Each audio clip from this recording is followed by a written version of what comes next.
To both of you, I'll begin the questioning and then we'll go on a first round. Ms. Wilkerson, I'm concerned that you only mentioned China in your opening statement and you didn't mention terrorism. And I'm afraid that we have turned so thoroughly toward great power competition that we're losing sight of the risk of terrorism, which is still there, very much still there.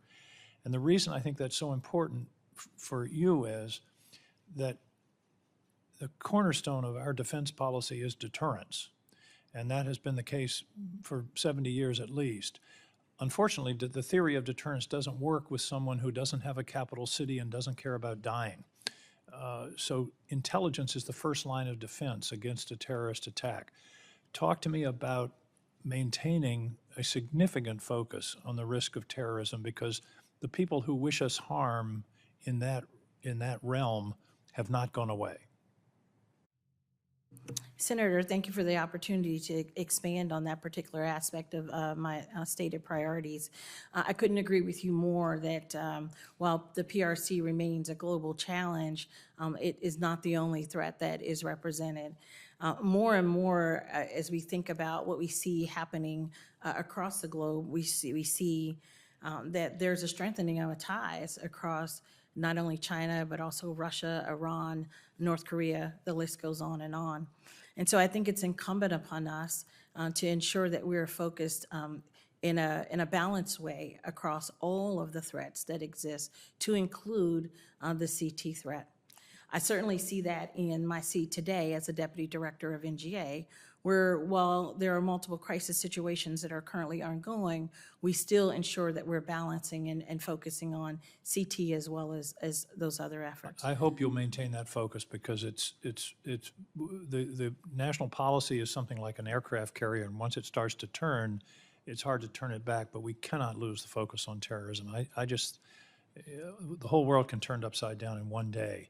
And it doesn't take a huge nation state. It just takes a few determined people who don't care about their lives.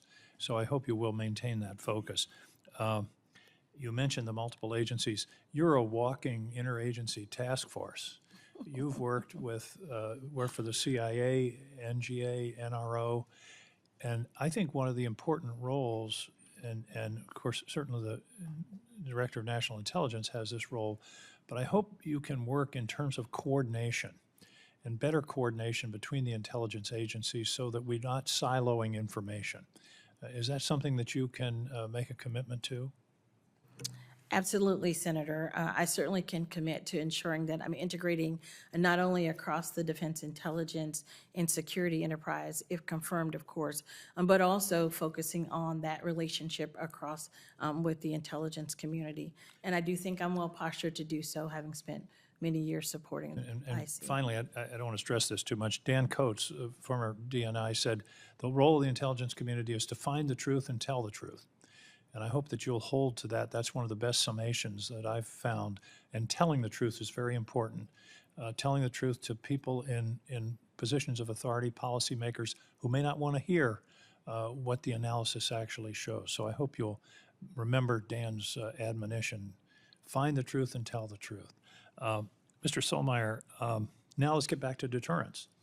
One of the problems with our cyber policy, in my view, is that there isn't much in the way of deterrence.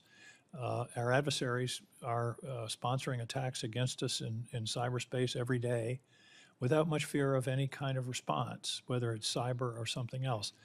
Talk to me about applying the theory of deterrence, which has been so important to us in other areas, to cyber, because we're not going to be able to patch our way out of this risk.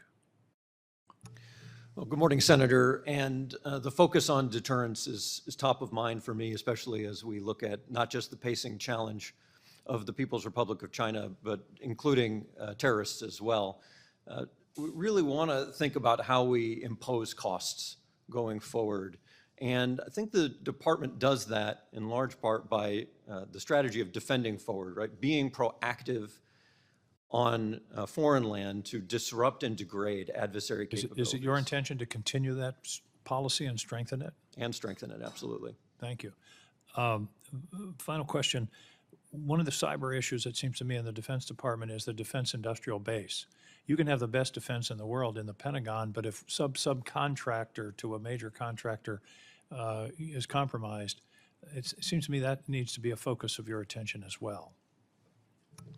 Absolutely. We share risk with the defense industrial base in cybersecurity, and if confirmed, I'm committed to reviewing what opportunities there are, such as the National Security Agency's Cyber Collaboration Center, and also providing cybersecurity as a service to small businesses as well. Thank you.